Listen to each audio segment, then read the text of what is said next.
You know, I state the obvious when I say it's been a particularly heavy month for our country. May 14, murder 10 in Buffalo, motivated by a racist conspiracy theory. 10 days later, mass shooting that claimed the lives of 19 fourth graders, 2 teachers in Uvalde. Just days after Uvalde, even more mass shootings, scenes of carnage, every corner of America. Our children and our grandchildren having their lives cut short by gun violence. That's an unacceptable reality in our country.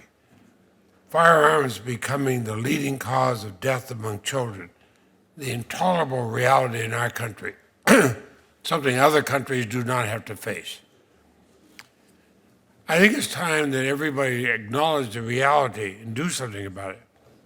Protecting the lives of our children and our grandchildren, that shouldn't be a matter for debate or disagreement. There is hope on the horizon. I'm glad to see agreement on a bipartisan package of bills that begin to address gun violence in this country.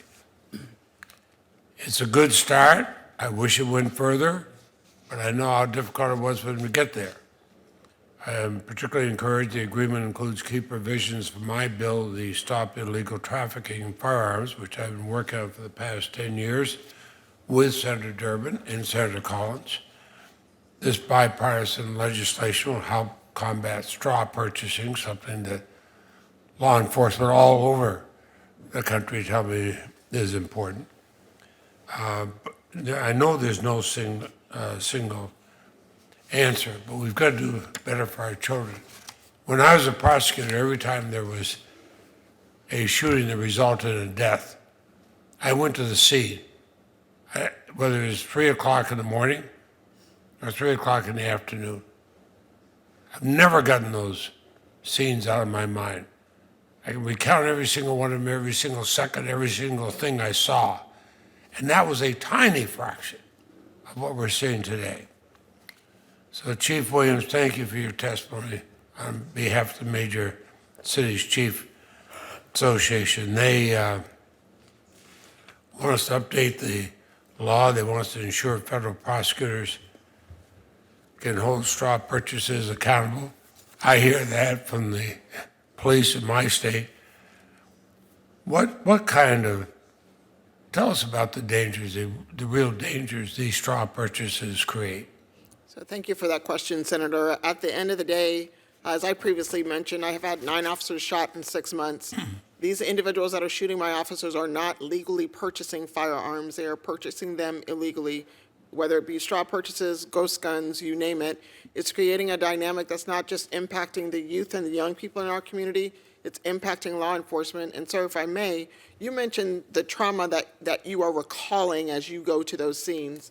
Imagine being a police officer having to go through that instance and those scenes involving yourself and or fellow officers, as well as victims of domestic violence and other victims of gun violence. So it is a problem. It's something that needs to be addressed, and the MCCA strongly advocates for strong prosecution in those cases as well. Thank you, sir. And are you finding that there are drug gangs that use these straw purchases? So thank you for that question too, Senator. As you previously mentioned about violence, it's a multitude and multifaceted. Yes, gangs. Yes, drugs. Yes, trying to, complete a transaction is definitely happening in our communities. Thank you. And Mr. Willingham, I watched your testimony earlier, and I was struck by your testimony about attending more funerals than weddings as a young person in Chicago. Your fear of being shot if you stayed close to home. I understand you're pursuing a future as a physician. My wife is a medical surgical nurse, and I have a great deal of appreciation for those who seek jobs in the medical field. Doctor, I include you. What's the main message you want to leave with us? If there's one thing you want every member of Congress to hear, what do you hope your life story tells us? And just thank you, Senator, for the question. And just so I have a clear understanding, in terms of my life story or in terms of the message that I want to leave in The message you want to leave. Well,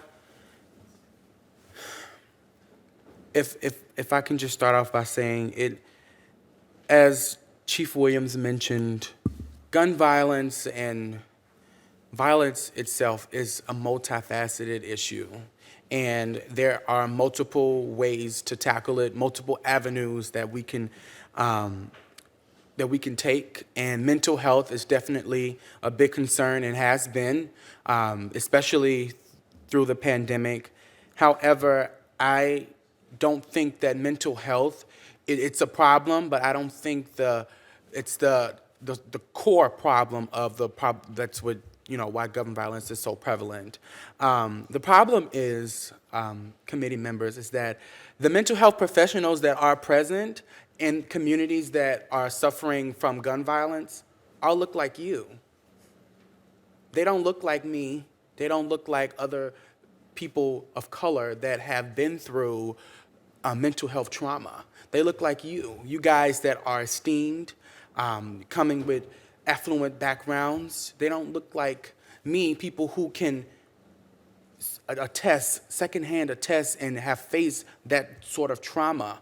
So in addition to legislation revolving around gun control, we need more mental health professionals, not just mental health professionals, but mental health professionals that, one, looks like the people that they're serving. Because how does it look that a person that doesn't look like me can come and tell me something about gun violence and you've never experienced it?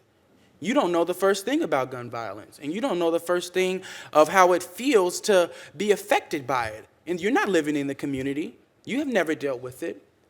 So that's the message that I want to leave off on today, Senator. Thank you for your question. Thank you, Chair.